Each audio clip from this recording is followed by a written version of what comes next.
Sa kabila nga mga tropa ng pagkapanalo ng Minnesota Timberwolves sa kanilang Game 1, hindi pa rin naman nga maiwasan pa ng kanilang buong team na magreklamo sa mga tawag ng mga referee. Sa katunayan, mismo si Anthony Edwards na nga ang nakipag-usap sa mga referee sa kalagitnaan ng kanilang laro na ayusin at gawing fair naman ang ginagawa nilang tawag since malinaw na pumapabor ng husto ang mga ito sa Denver Nuggets. Napansin nga niya mga tropa na konting dikit lamang nila sa mga players ng Nuggets ay tumatawag agad ng foul ang mga referee. Hindi katulad sa mga tawag ng mga ito sa Minnesota na kahit mahampas na at tamaan ang kanyang braso, wala pa rin silang nakukuhang tawag. Napansin nga niya mga tropa na konting dikit lamang nila sa mga players ng Nuggets ay tumatawag agad ng foul ang mga referee. Hindi katulad sa mga tawag ng mga ito sa Minnesota na kahit mahampas na at tamaan ang kanyang braso, wala pa rin silang nakukuhang tawag. Bukod nga dyan, hindi rin naman naintindihan ng Minnesota at maging mga fans at analyst kung bakit binigyan ng isang referee ng technical foul si Anthony Edwards kahit tinitigan lamang nito si Reggie Jackson pagkatapos ng kanyang ginawang basket.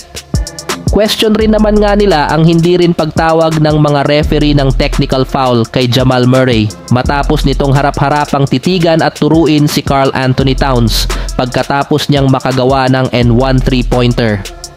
Kaya dahil dyan mukhang may pabor nga talaga ng mga referee ang Denver Nuggets. And speaking of Nuggets, dahil nga sa pagkatalo nito sa Game 1, napakaraming kahinaan ng kanilang team ang naibulgar since malinaw na hindi nila kayang makipagsabayan sa mga teams na merong malalaking players. At yan nga sana ang dapat ginawa ng Los Angeles Lakers at ni Coach Darvin Ham noon. Yes mga tropa, mas epektibo ang 3-tower ng Lakers kung ginamit lamang nila ang ganitong klaseng lineup sa kanilang mga naging laro. Gamit nga sana ang tatlong sentro, maiiwasan nila ang pagdodomina ni Nikola Jokic.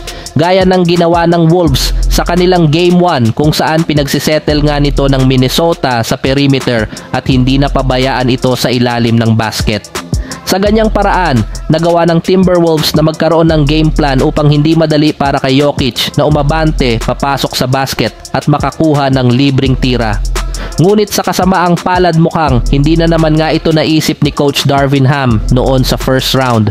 Since nakafocus pa rin siya sa small ball rotation na siyang rason bakit natalo at nahulog agad sila sa playoffs.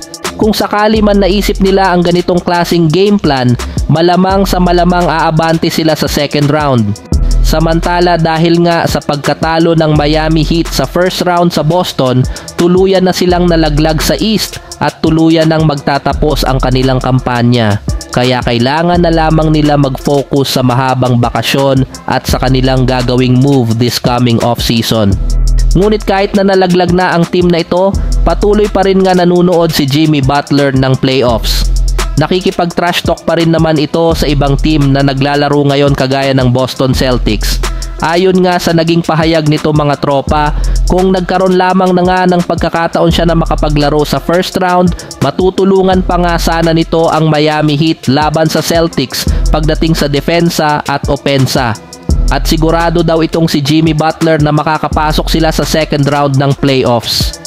Kaya nga mukhang hindi pa rin talaga tanggap ni Jimmy Butler na natalo sila ng Boston Celtics. So yun lamang mga tropa, ang ating bagong video na ating pinagkwentuhan ngayon. Once again, this is your Katropang Basketball.